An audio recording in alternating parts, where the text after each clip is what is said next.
Le président de la République démocratique du Congo, j'ai cité son Excellence Joseph Kabila Kabange, a une vision, celle de la révolution de la modernité. Et cette vision est de faire du Congo un pôle d'intelligence et de savoir-faire, un vivier de la nouvelle citoyenneté et de la classe moyenne, un grenier agricole, une puissance énergétique et environnementale, un pôle économique et industriel, une terre de paix et de mieux-être, une puissance régionale au cœur de l'Afrique. Mais pour y arriver, il a besoin de tout Congolais, où qu'il soit, d'ici ou d'ailleurs. Bienvenue. Nous sommes à Kinshasa, capitale de la République démocratique du Congo, avec un autre invité dans un autre décor. Je vous laisse suivre son portrait. Juste après, vous aurez l'interview. Suivez. La République démocratique du Congo est un grand pays. Elle possède non seulement des potentialités touristiques, un scandale géologique, ainsi qu'une hospitalité légendaire, mais aussi et surtout des têtes bien pensantes. La révolution de la modernité n'est pas un slogan. L'un des points forts de cette vision est celle de faire du Congo un pôle d'intelligence et du savoir-faire. C'est ainsi qu'aujourd'hui, nous vous présentons un fils du pays, son Excellence Maître Célestin Tundaya Kasende.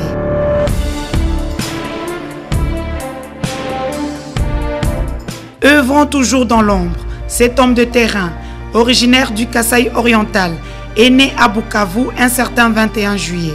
Actuel vice-ministre aux Affaires étrangères, avocat, il est aussi professeur des finances publiques à l'École nationale des finances et administrateur à la Société financière de développement.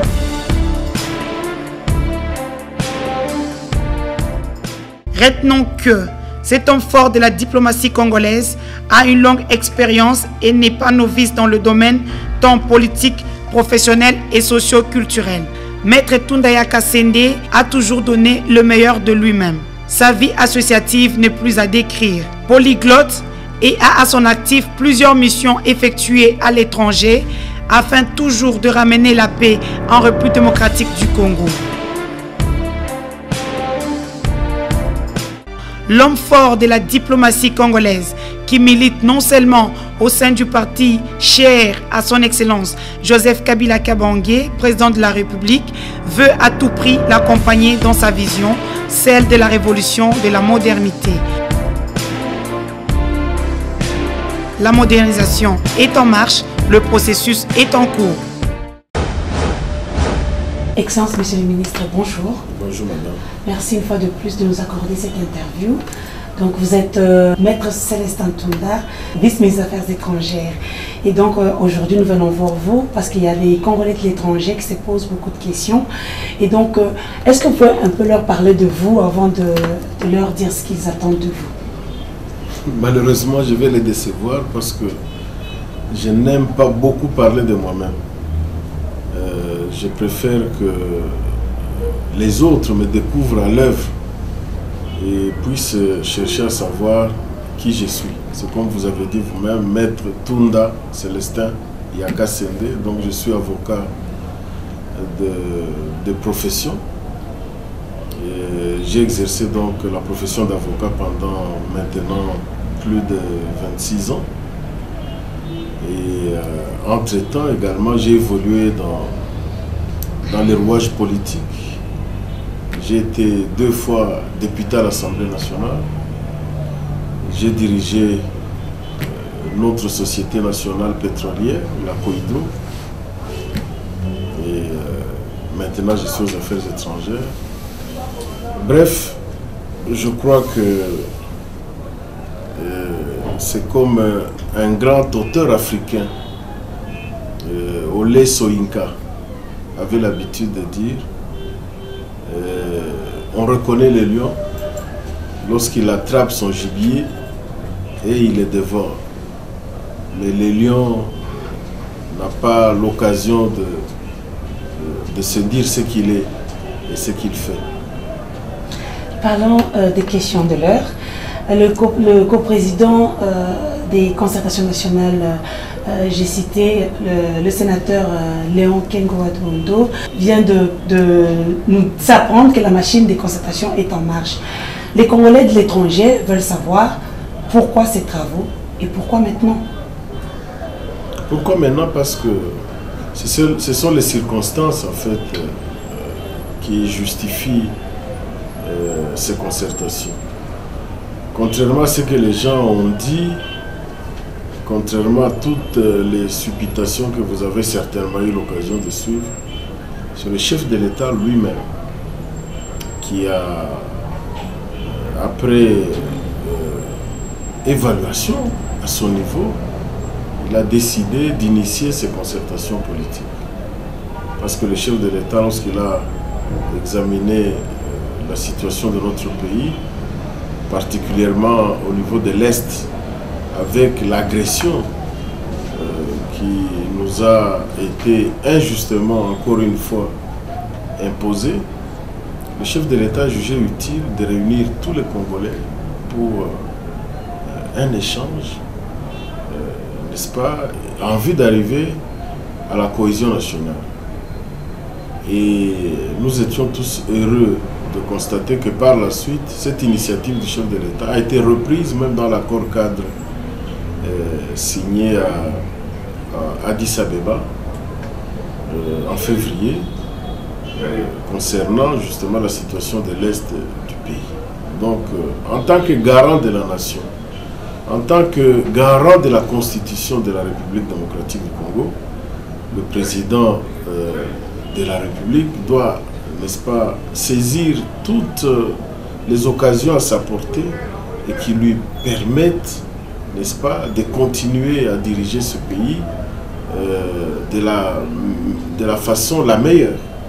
Et je crois qu'il a jugé utile que maintenant, après tous les événements que nous avons connus, disons, depuis je dirais, le dialogue intercongolais, parce que là aussi les Congolais s'étaient parlé ouvertement, et que maintenant, il faut encore qu'il y ait un échange entre Congolais, mais cette fois-ci avec un objectif principal, consolider la cohésion nationale pour que tous les Congolais puissent regarder dans le même sens, pour que tous les Congolais puissent comprendre quelle est la meilleure vision qui devrait nous permettre, sous le leadership du président de la République, avec toutes les actions qui sont entreprises par le gouvernement, sous la conduite du Premier ministre Matata, comment nous devrions aller davantage plus loin,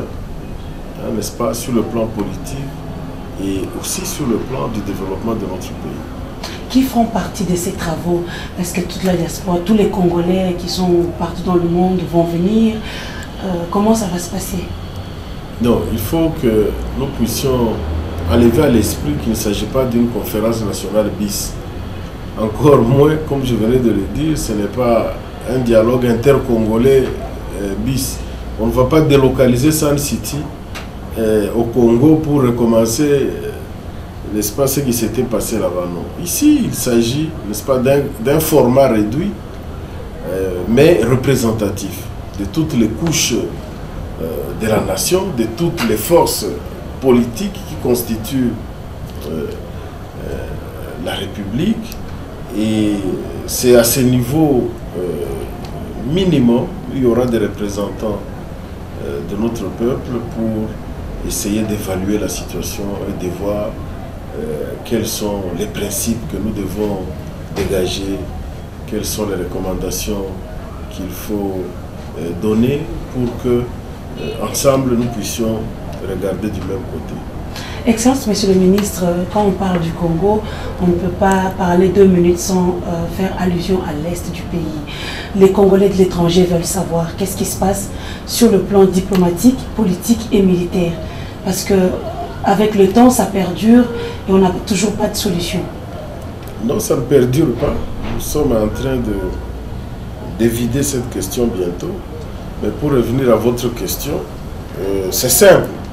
Les Congolais de l'étranger doivent savoir que le pays a été agressé une nouvelle fois. Une nouvelle fois.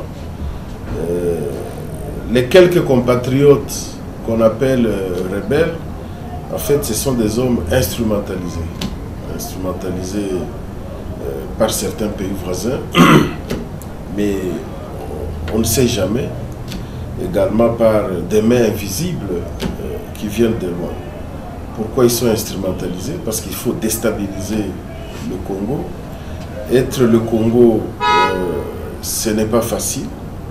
Le Congo, un pays que moi je qualifie toujours d'un pays béni par Dieu, qui est nanti à tout point de vue, des potentialités énormes dans tous les domaines, dans les domaines miniers, hydrocarbures, la plus grande forêt, la deuxième après l'Amazone, mais aujourd'hui avec la déforestation en Amazonie, c'est pratiquement le premier poumon forestier du monde. Tout se trouve au Congo, une potentialité en cours d'eau avec ce que vous avez comme l'un des grands barrages d'Inga. Et finalement, les gens ne doivent pas nécessairement vous aimer, ne doivent pas vous faciliter la tâche.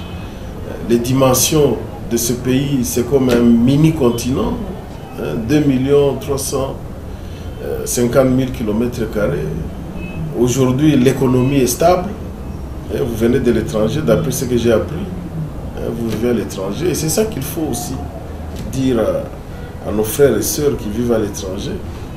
Il faut leur tenir le langage de la vérité pour leur dire ce qui se passe aujourd'hui au Congo maintenant. Depuis que vous êtes arrivé, je ne sais pas combien de temps vous êtes au Congo.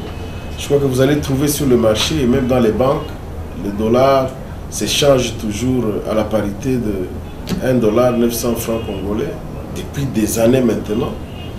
Nous sommes à une croissance du PIB très élevée aujourd'hui.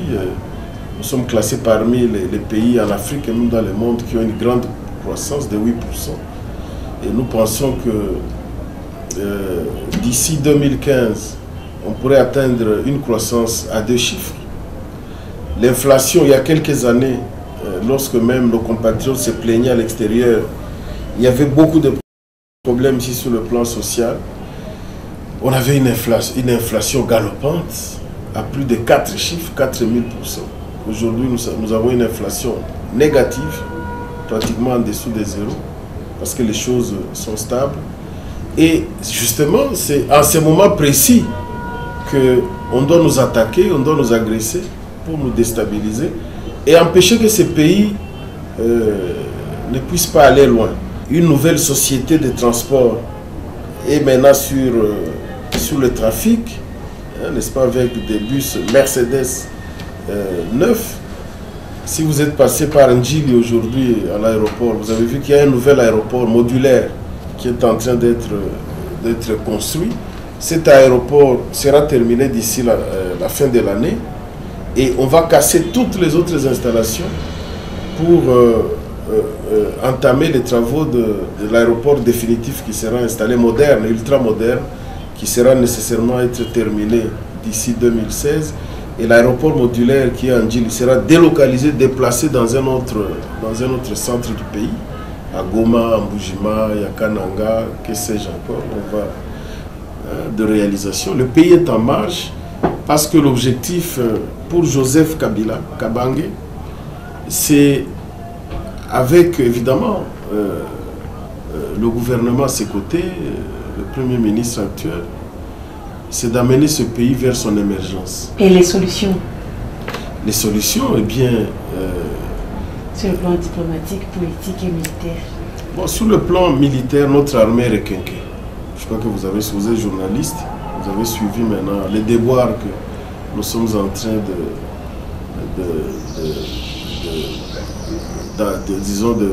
d'imposer à l'ennemi de l'autre côté. Nous avons, sur le plan diplomatique, la plus grande victoire, c'est la signature de l'accord 4 en février à Addis Abeba, qui impose des engagements à tous les pays concernés, et particulièrement aux pays voisins et aux autres pays qui sont impliqués directement dans les événements de l'Est. Et ensuite, il y a la résolution 2098 du Conseil de sécurité qui a mis en place la brigade d'intervention. C'est rare dans les auspices des Nations Unies qu'on envoie des troupes en opération avec un mandat offensif. Ce n'est pas arrivé plusieurs fois. Donc les troupes de l'ONU qui font partie de cette brigade, ils ont un mandat d'intervention, donc ils peuvent attaquer, et ils ont d'ailleurs comme, entre autres missions, de neutraliser toutes les forces négatives qui sont là.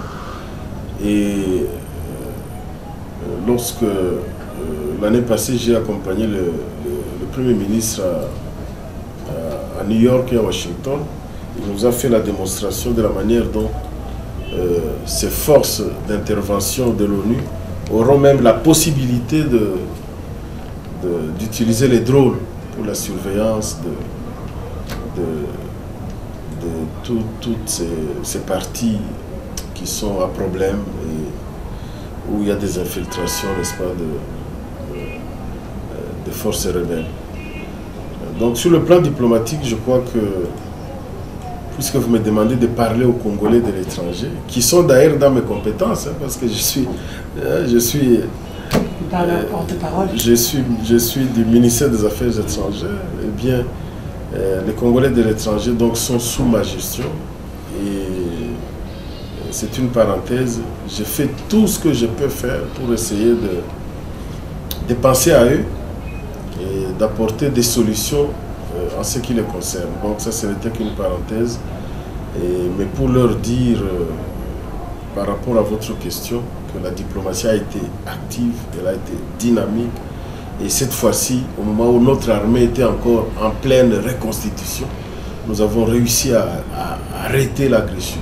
Et même les agresseurs qui étaient déjà à Goma étaient obligés de se retirer. Et maintenant, nous avons deux instruments importants qui confirment le dynamisme de notre diplomatie. C'est l'accord cadre qui a été signé à Addis Abeba et la résolution du Conseil de sécurité en rapport avec la brigade d'intervention. Sur le plan diplomatique, je crois que c'est quelque chose d'extraordinaire.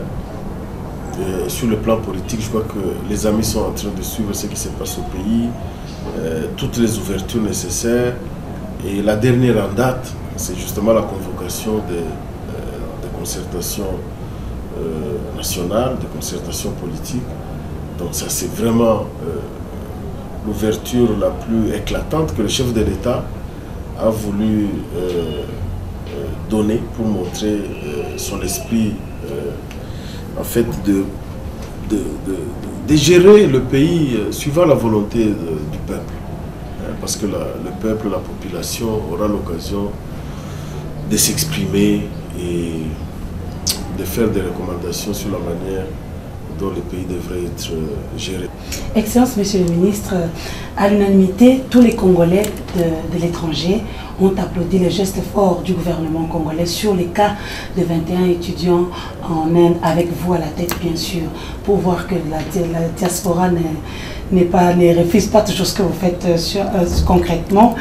Alors, on est en train de vivre le retour d'un géant ou juste c'est un geste passager et puis c'est fini? Par rapport aux amis qui sont à l'étranger, donc aux Congolais, je crois que c'est une question forte que vous venez de me poser. D'abord, je voudrais dire merci à tous les frères, les amis, tous les Congolais qui sont loin de la patrie, pour leur soutien, leur appréciation sur cette action que j'ai menée concernant nos étudiants qui étaient arbitrairement arrêtés, molestés en Inde. J'ai suivi ça dans les réseaux sociaux, dans les médias, de diverses manières, comment l'appréciation de cette action a été faite. Et j'en profite donc pour leur dire merci. Et ce que je dois dire par rapport à ça, c'est que hier est passé. Aujourd'hui, nous sommes aujourd'hui. Si les Congolais à l'étranger se sentaient orphelins, non, ils doivent oublier ces sentiments. Ils doivent considérer qu'ils ont non seulement des parrains, mais ils ont des parents. Les parents, c'est le gouvernement. Les parents, c'est le chef de l'État. Les parents, c'est tous les mécanismes qui permettent à la haute hiérarchie de me donner le pouvoir d'intervenir pour les Congolais. Et nous le ferons chaque fois qu'il le faudra. Autant le président Carter avait dit à l'époque que vous touchez à un cheveu, un seul cheveu d'un Américain, vous serez traqué, arrêté et poursuivi. Eh bien aujourd'hui, je crois que nous sommes en mesure de dire que vous touchez à un Congolais, à l'étranger, partout où il se trouve, dans n'importe quel coin du monde, eh bien vous serez aussi inquiété. Et le Congolais en question sera protégé. Donc voilà la nouvelle vision, la nouvelle mission parmi les missions que nous avons aux Affaires étrangères. Et je l'ai dit la fois passée que lorsque le cas est arrivé en Inde, ce qui n'arrive pas toujours, le Premier ministre m'avait instruit par SMS pour rejoindre l'Inde rapidement pour aller résoudre ce problème. Mais entre-temps, nous étions dans une synergie. J'ai saisi notre ambassadeur à New Delhi, à qui j'avais demandé d'aller rester à la prison avec les enfants jusqu'à leur libération. Et nous, on entreprenait des actions diplomatiques. Donc c'est comme ça que je ne m'étais pas encore déplacé vers l'Inde. Mais j'irai voir ces étudiants, j'irai voir les étudiants, les autorités indiennes pour clôturer ce dossier. Donc, à ce sujet, saluer tous les Congolais qui sont à l'étranger. Il faut leur dire qu'ils ne sont plus à l'étranger. Ils vivent à l'étranger, mais ils ne sont plus à l'étranger par rapport à notre vision politique et à notre vision diplomatique. Parce que nous considérons qu'ils sont dans la même patrie, celle de l'intérieur. Ils sont avec nous et nous gérons tous les Congolais de la même manière maintenant, à l'intérieur comme à l'extérieur. Donc, ils vivent à l'étranger, mais du point de vue de notre vision, ils ne sont pas à l'étranger. Ils sont avec nous ici, parce que nous les considérons de la même manière. Et nous voulons que nous puissions leur assurer un cadre idéal là où ils sont. Ceux qui étudient dans de bonnes conditions. Ceux qui travaillent, qu'ils vaquent librement à leurs occupations. Ceux qui cherchent encore, nous puissions leur donner la chance de réussir. Excellence Maître Tunda Yakassenge, à quand le rajeunissement dans la classe, dans la diplomatie? Parce que le renouvellement s'impose quand même. Oui, c'est un processus, mais c'est en cours. C'est en cours parce que nous voulons avoir autant, nous sommes en train d'avoir une armée forte, autant l'économie est redressée, les paramètres macroéconomiques sont positifs, maîtrisés, autant les infrastructures sont en train de se faire avec beaucoup de dynamisme, autant dans la diplomatie, évidemment, on doit y apporter le même dynamisme pour que nous soyons à mesure d'affronter les défis au niveau international, avec une nouvelle intelligence, avec une nouvelle jeunesse qui doit travailler dans les structures du ministère des Affaires étrangères. Il y a beaucoup de choses aujourd'hui dont il faut relever les défis sur le plan mondial et nous ne devons pas être absents. Donc nous devons apporter ce qu'on appelle en anglais des social capital valables, parce que c'est un facteur important pour le développement. Excellence, Monsieur le Ministre, dans le cadre de la vision du chef de l'État, celle de la révolution de la modernité, vous avez soulevé ici, n'oublions pas que vous êtes cadre au PPRD, le parti cher à son Excellence le Président de la République. Qu'est-ce que la jeunesse de la diaspora peut attendre de vous? Parce qu'on a l'impression que quand même ils acceptent de revenir au pays, on ne les engage pas, ils passent du temps pour rien.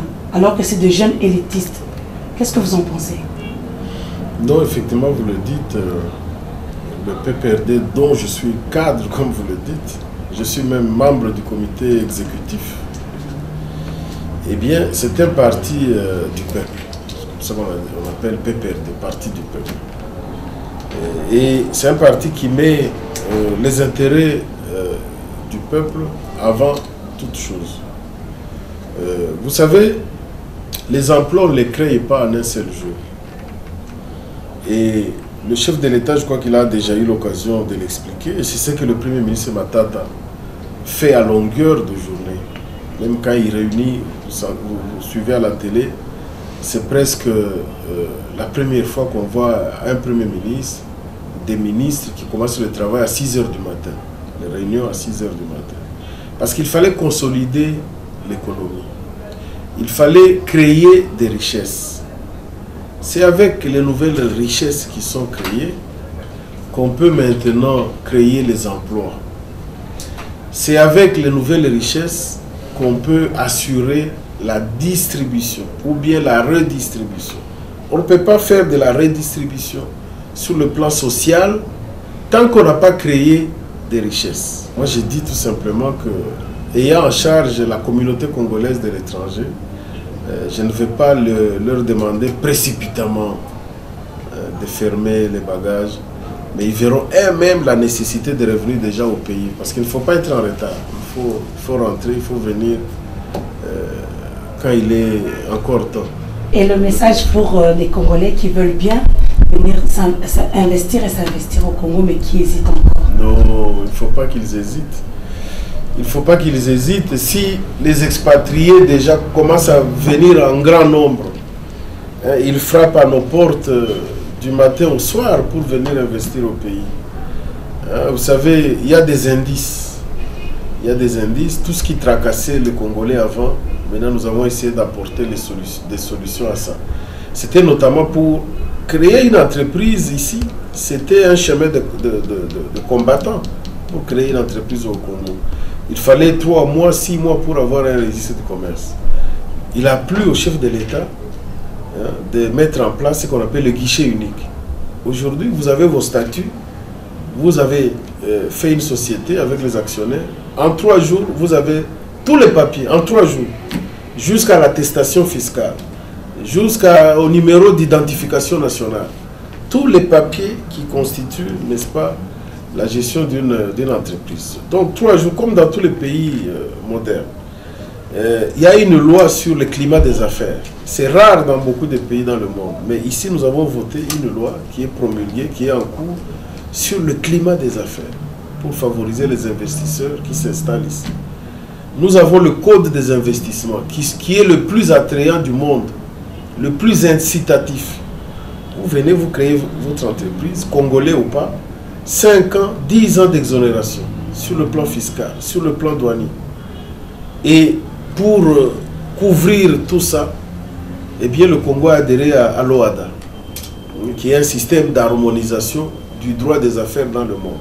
Ce qui permet à tout investisseur, quel qu'il soit, n'est-ce pas, lorsqu'il y a un contentieux, lorsqu'il se sent lésé et qu'il est arrivé au bout de la procédure congolaise, donc au niveau judiciaire le plus élevé, eh bien, il va saisir la Cour de l'OADA.